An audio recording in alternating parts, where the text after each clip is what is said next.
Le choix que le Christ fait de son disciple engage celui-ci dans une communauté de destin avec lui. C'est un don gratuit auquel répond un accueil conscient de cette gratuité, qui se déploie par un même dynamisme de don.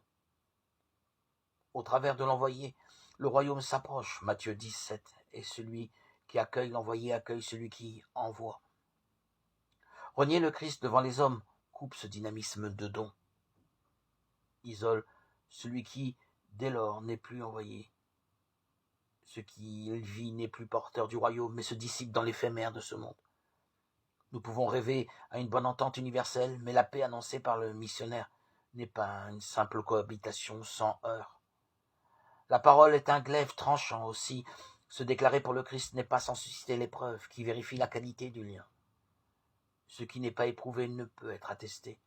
Ainsi, notre attachement au Christ nous provoque-t-il dans nos relations, même les liens familiaux peuvent basculer en opposition douloureuse.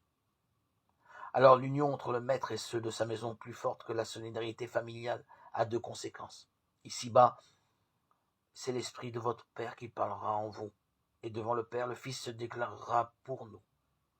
Une telle union parfaite, dès l'origine du côté du maître, et en chemin du côté du disciple, elle porte la mission, mais elle en est aussi le fruit. Tout événement, même l'infidélité dont on se répand, est opportunité pour que cette union se fortifie.